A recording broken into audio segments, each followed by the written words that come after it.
And Washington, of course, laid the cornerstone Masonically. Now, this is the great Scottish rite of Freemasonry, Supreme Council 33 degree. Now, it is a museum, but parts of it are open to the public. But as you all know, we are a little bit naughty, my friend in the back there and I. And so while they were showing us around, we managed to sneak off into other places.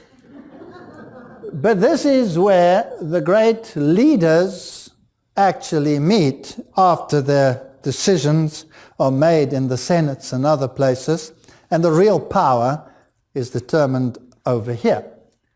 So we took some pictures that were not part of the tour, and what do you see as you come in? There you see the sign of Anu as worn by Shamash and Marduk. This is in this lodge where the leadership of the United States meets. Now we're just going to go through, and you see its symbol over there, which is the symbol of power. Here's the Supreme Court of the United States. What is the symbol that you see on the wall over there? It's the exact same symbol. We are rulers over the powers of evil, and we will keep them in check. We will make laws, and we will make everybody subject to our laws. But the supreme leaders also have another criterion. They are in conflict with God and with the followers of God. And their intent eventually is always to get rid of Abel, or to get rid of the children of Israel, or to get rid of the Prince of Peace, or to get rid of those who followed the Prince of Peace, or to get rid of the remnant of the remnant. Do you see the picture throughout history? Is there any reason why it shouldn't repeat itself? So the sign of Anu is on the Supreme Court of the United States of America. Now I'll take you down into the places where they didn't take us. Welcome to the J. Edgar Hoover Room, dedicated to your law enforcement community. And then there's something written here which is hard to read unless you carefully look at it, so I wrote it out for you. The most effective weapon against crime is cooperation, the effort of all law enforcement agency with the support and understanding of the American people. Who wields the sword? The United States of America. On behalf of whom? On behalf of the first beast. The secular power is subject to the spiritual power. FBI activities begun under Mr. Hoover's era, and there are some of the examples. And just to make sure you know what went on with him, he must have been at least a 32-degree Freemason, because he's a Shriner and you have to be a 32-degree Freemason to be that, but he was probably 33. So there he is. It's interesting that he has the symbol of the moon and the star. We think it is Islam. It has nothing to do with it. It is the symbol of Isis and Horus. It is that symbol of power given by that first parent, given by Cain and his wife to their son Enoch. And down through the line, through Masonry, according to Pike, who traces their history back to the power of Enoch to rule. Here he's shaking hands with the President of the United States, Eisenhower. Our new cities. Are they builders of cities? Yes, very much so.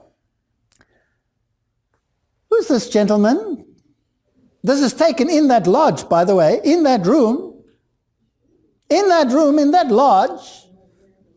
That's Billy Graham, shaking hands with Hoover. There he is with the Pope. And he declared the Pope to be the moral leader of the world. Is that Jehu bowing down? Yes or no? And here you have Norman Vincent Peale, 33-degree Freemason. Took this picture myself down there in the 33-degree Washington Lodge. This is the father of the modern mega church. This is the father of the modern methodology used in the church. Who's he subject to if Rome says that the temporal power is subject to the spiritual power, and that spiritual power resides in Rome? He's the father of the mega church movement. He was the mentor of Robert Schuller, who became the mentor of Hybels and of Rick Warren. And the whole plethora of modern theology comes out of this temple lodge. Here is Harry Truman, 33-degree Freemason, and there is the altar inside that shrine. Now, if you look at that altar, it's a replica of what?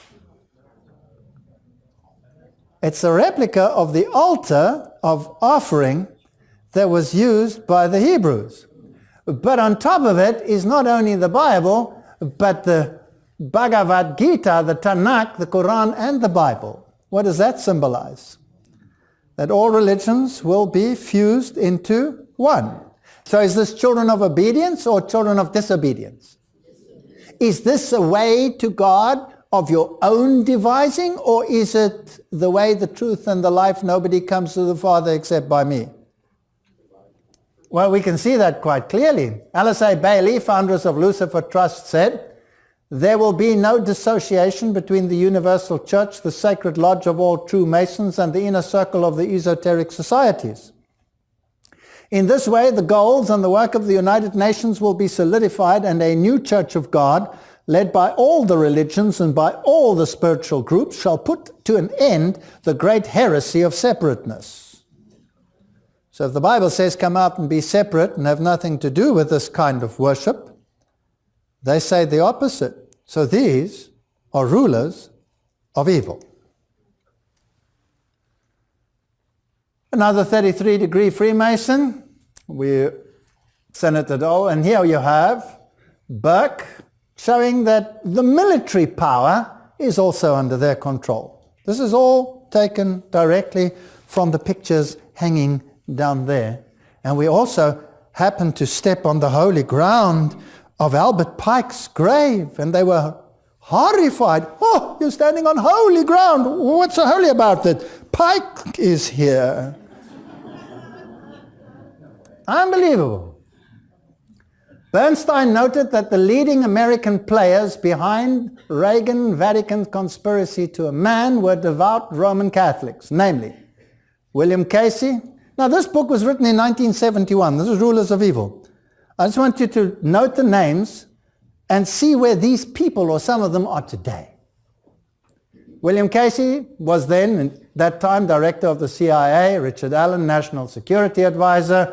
National Security Advisor, Andrew Hayes, Secretary of State, Ambassador at Large, Vernon Walters, Ambassador to the Vatican, Wilson. But the reporter neglected to mention that the entire Senate Foreign Relations Committee was governed by Roman Catholics as well, especially Joe Biden. Where's he today? Subcommittee on European Affairs, Paul Sabanis, International Economic Policy and Oceans and Environment, Moyoyan. John Kerry, where's he today? Terrorism, narcotics, and international communications was his portfolio then. So, do they control very interesting aspects? Fascinating. And of course, they were bonesmen, as we know. Now people will start shouting conspiracy. This is not conspiracy, this is fact. This is not conspiracy. Now let's have a look at some modern people. Leon Panetta. He was the former director of the Central Intelligence Agency. Leon Edward Panetta is an American politician, lawyer, and professor. He served in Barack Obama's administration as director of the Central Intelligence Agency from 2009 to 11, and as Secretary of Defense from 2011 to 2013. In 1956, he entered Santa Clara University. And in 1960, he graduated magna cum laude with a Bachelor of Arts in Political Science. He also received a Juris Doctor from Santa Clara University. He joined the United States Army, etc., etc., etc. He received the Army Commendation Medal and was discharged in 1966 as first lieutenant. So running these mighty organizations, we have Roman Catholic agents. Al Jazeera says the dangerous rebranding of John Brennan. He's the current director of the CIA. Now, where does he get his training? How does this happen? How can a constitutional law professor and community activist and a Jesuit-trained intelligent analyst with an interest in just war theory so easily distort language, etc., etc.? I'm not really interested in the details. Who controls him? He's Jesuit-trained. Bill Clinton was Jesuit-trained. The CIA, the FBI, to this day, they were founded by agents of Rome, and today, agents of Rome are controlling them today. Nothing has changed. The Tower of Babel, and here you have the Queen of Heaven and her little child, Horus, on the Tower of Babel. Rome makes no doubt, makes no secret of its affiliations. It associates itself with the Tower of Babel. She's the Queen of Babel. God divided the nations, and it's been Satan's aim to reunite them in apostasy against God. And we are heading for that final apostasy. The European Parliament building is nothing other than a reconstruction of the Tower of Babel. This was at the London Olympics. There you had the 5 rings of the Olympics, which symbolized the union of the 5 continents. A one-world government. But it's not complete until the capstone comes down on it. And who's the goddess of the night? Isis. And so they planned it precisely according to the astrological and astronomical calendar, so that the full moon would rise and join the rings to complete the pyramid. And whether it's inverted or whether it's upright makes no difference. The one is the male factor, the other one is the female factor. The world is coming to the point when this one world unity, which will be in opposition to God, is coming into effect. This is the journal America, the National Catholic Review. It is a Jesuit journal. So let's ask the Jesuits to explain who the president of the European Council today is. He was educated at the Katholieke Universiteit Leuven, which is dedicated to Mary, the mother of Jesus, under a traditional attribute, the seat of wisdom. We'll have to talk about that. Now let's see what the Jesuit journal has to say. One interesting thing about Mr. Van Rompuy is his Catholicism, about which he makes no bones. He was educated, drum roll, s'il vous plaît, by Jesuits in Brussels. The top leaders in the world are Jesuits or Jesuit trained.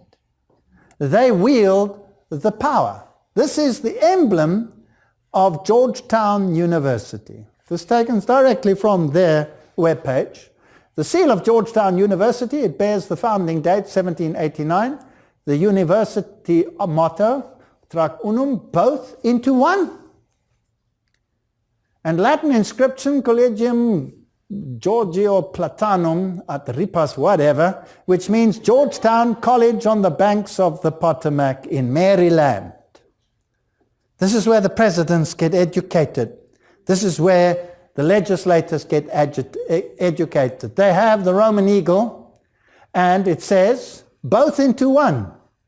If you check a little bit further on their webpage, they will lie to you, or on other web pages about this, and they will say to you, oh, this is the dividing line between the Jew and the Gentile that has been taken away, and they have been united.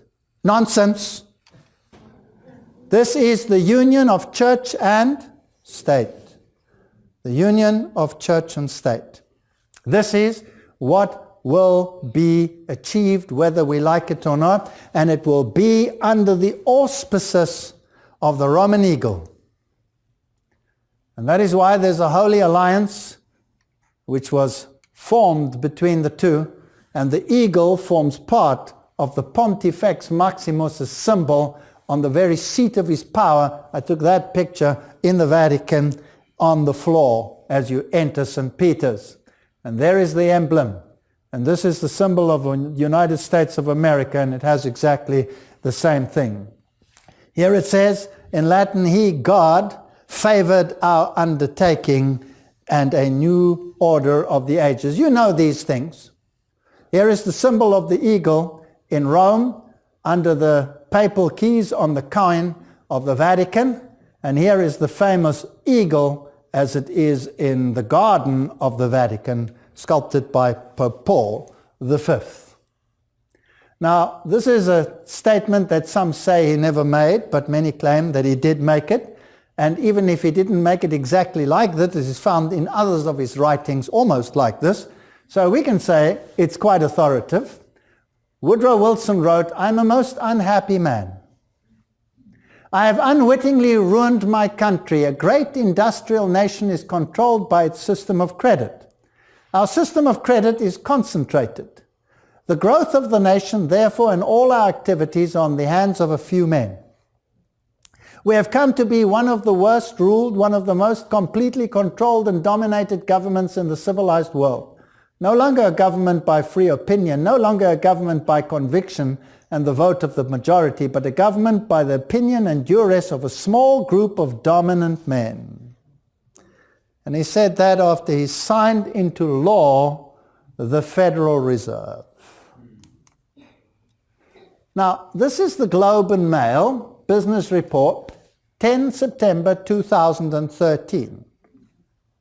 The CEOs of some of the world's top mining companies did not come to the Vatican to pray. See Pope Francis or traipse through the sweltering halls of the Vatican Museum. They came to discuss ways to make their industry a little bit less devilish. And you have to give the Vatican credit for all-star drawing power. Any mining conference would have been envious of the guest list. Saturday's Day of Reflection with the mining industry, which was organized by the Pontifical Council for Justice and Peace, the Vatican department that deals with earthly matters such as promoting human rights, included the CEOs of Anglo-American, PLC, Rio Tinto, Newmont Mining. These three men alone represented companies with well more than $100 billion in market value. Discussions taking place at the Vatican. Bilderberg, 2013, welcome to 1984. After 59 years of Bilderberg, guests scuttling through the shadows, ducking lenses, etc., here they come. And there is this lady, Arcadia, who is the IMF boss today. She's a Bilderberger. In my previous lecture, I showed that the Bilderbergers were formed and started by the Jesuits. Now here's an interview which is rather fascinating. And this interview, if we can have the sound up in a moment, this interview is with a whistleblower. Now whistleblowers are causing quite a bit of trouble for the current regimes, and this is no ordinary whistleblower. This was one of the advisory lawyers in the International Monetary Fund. This is one of the whistleblowers who blew the whistle on multi-billion frauds. And eventually, for her whistleblowing, she got a pink slip. But let's listen to what this person, with her insight within the financial systems of the world, has come up with in her thinking. Hello, I'm Greg Hunter. Welcome to USAWatchdog.com. With us today, a brand new guest. Her name is Karen Hudes. She is an attorney, she is a banker, and she is a whistleblower. Karen Hudes, thank you so much for joining us today from Maryland. Thank you so much. Well, you worked for the World Bank for a better part of 20 years. You are an Ivy League trained attorney. You went to Ivy League school. I think you went to Yale. You worked for the World Bank as a lawyer. You're a banker, and you were a whistleblower inside the World Bank. Not just one time, but several times. It crescendoed with a big, almost $1 billion, whistleblowing fraud, malfeasance in the World Bank in Indonesia. And for that, you got a pink slip in 2009. Getting back to the Federal Reserve and the Bank for International Settlements, these groups are in cahoots with the biggest crooks of all, the Jesuits that bought up Bank of America, and they have little secret deals to try to apportion the riches of the world. And in the meantime, all of the countries of the world know that this thievery is going on. We are talking about the biggest thuggery of all, and that is the Jesuits in the Vatican. And let me tell you what I just found out. I always thought that the CIA was the problem and the other intelligence agencies. Guess what? There's a grand intelligence agency that the Vatican puts out, and all of those other crooks are operating under the Vatican intelligence agency. The money That's is what's about going on. The money is about the control, and the Vatican intelligence agency, the World intelligence agency. They're talking about we're fighting over money, over what money we're going to use, No, and who that's controls the the money. thing I'm saying, Greg. They're not fighting. They've all agreed. The fighting is what we're led to believe. They're all in cahoots, just like all the banks are in cahoots. All of these intelligence agencies are in cahoots, too. For example, people don't know that their IRS revenue is going to the Vatican.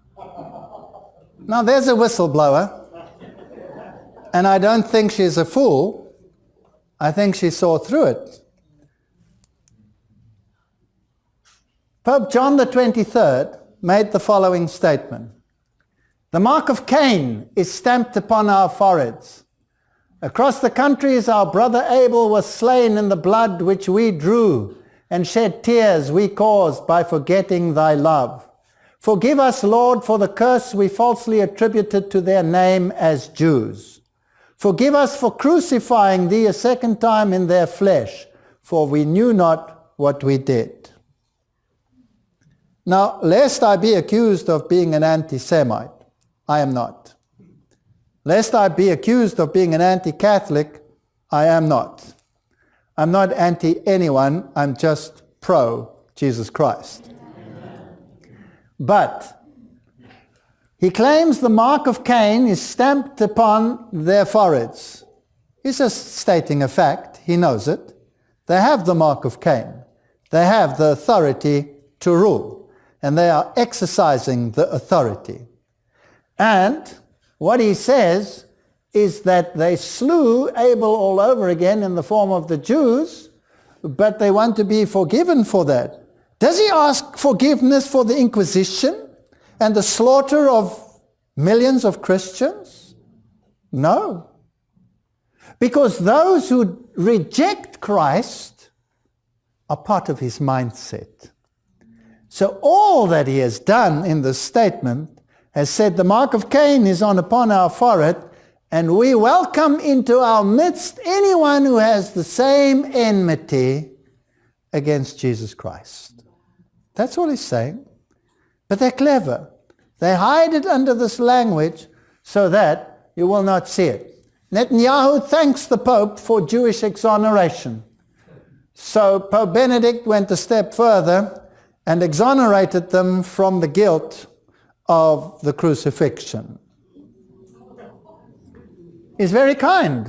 He wields the power. He has the mark of Anu. He can do it. Sunday is our mark of authority. The church is above the Bible, and this transference of Sabbath observance is proof of that fact.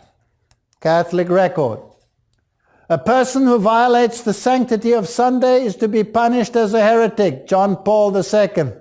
The EU must keep Sunday, says the Catholic Church, directing its attention against God's law in the public domain, yes or no? Yes. Catholic Church and trade unions form holy alliance to enforce Sunday observance. Let me take you down into the bellows of that 33-degree lodge in Washington. And this is Albert Pike's room. He is revered as a god down there. Everything is meticulous. And there on the windows it says, Ordo ab chaos, order out of chaos. We know that Albert Pike planned 3 world wars in a letter to Mancini, We shall unleash the nihilist and the atheist, and we shall provoke a formidable social cataclysm, which in its horror will show clearly that to the nations the effect of absolute atheism, origin of savagery and the most bloody turmoil. Then everywhere the citizens obliged to defend themselves against the minority of revolutionists will exterminate those destroyers of civilization, and the multitude disillusioned with Christianity will receive the pure light through the universal manifestation of the pure doctrine of Lucifer, the destruction of Christianity and atheism, both conquered and exterminated at the same time. Here is the gigantic mural in the United Nations Security Council chamber. And there you see the phoenix rising out of the ashes of a destroyed mankind. Are we heading for the final clash? Two lines, the rule of law and the rule of the Spirit. This is now a definition from Legal Dictionary. The rule of law according to law, rule under law, or rule according to a higher law. The rule of law is an ambiguous term that can mean different things in different contexts. In one context, the term means rule according to the law. No individual can be ordered by the government to pay civil damages or suffer criminal punishment except in strict accordance with the well-established and clearly defined laws and procedures. And in the second context, the term means rule under law. No branch of government is above the law. No public official may act arbitrarily or unilaterally outside the law. In a third context, the term means rule according to a higher law. No written law may be enforced by a government unless it conforms with certain unwritten, universal principles of fairness, morality, and justice that transcend human legal systems. I wonder what that law is. That must be natural law. And who wields natural law? Rome. Rome is the father and the mother of natural law. So she controls all law. She has the mark of Cain. And she says, the sign that I have this authority in the world, a God-given authority, by the way, God permits her to bear that responsibility, is my mark of power. And that is that I changed the Sabbath to Sunday. Now, we've all seen this one before, but I just want to emphasize the words rule of law. Let's hear the sound. Where institutions of freedom have lain dormant, the United Nations can offer them new life. These institutions play a crucial role in our quest for a new world order, an order in which no nation must surrender one iota of its own sovereignty, an order characterized by the rule of law rather than the resort to force. Everybody must be subject to the what? The rule of law. And the rule of law is subject to a higher law. And that law is wielded by another authority behind the scenes. That's the legal definition. The only one who has ever laid claim to such a law is the Roman Catholic Church. And so principalities and powers will have to come and pay obedience. And so Obama will go. He was educated at Harvard. If you enter the Harvard Law School, what is the sign that you see there? The sign of Anu. So here is the power to rule. Battlefield, U.S. Americans face arrest as war criminals under Army state law. Luke 21:26, men's hearts failing them for fear and for looking after those things which are coming on the earth, for the powers of heaven shall be shaken. We are heading for a final cataclysm. Senate approves indefinite detention and torture of Americans. The terrifying legislation that allows for Americans to be arrested, detained, indefinitely tortured, and interrogated without charge or trial passed through the Senate on Thursday. Is it only applicable to Americans, or is the same thing happening to other nations as well? Do they use torture at Guantanamo Bay, yes or no? Is it a common known fact? Do they use waterboarding and other methods that we don't know of? Well, why would the US clergy seek release of a Senate report on post 9/11 torture if there weren't torture? Now I want to remind you of history. Did the nations in the past employ torture to those who differed from their principles? Yes or no? Did the Assyrians do it? Yes. And if you go down the line, did the Romans do it? Yes. And whenever it came to that point, once they reach a certain point, 70 times 7, when probation closes for them, it ends. But normally these nations became cruel and tortured people. Are they showing pictures of people in terrible states with chemicals on them and all kinds of stuff like that? Who supplies these things? Who makes it possible for them to use it? Whoever uses it. I'm not interested in who's using it. I'm not accusing anyone. I'm saying that the children of evil, of children who rule over the children of evil, are using the methodologies which the Bible describes throughout history. And we are at that point in history.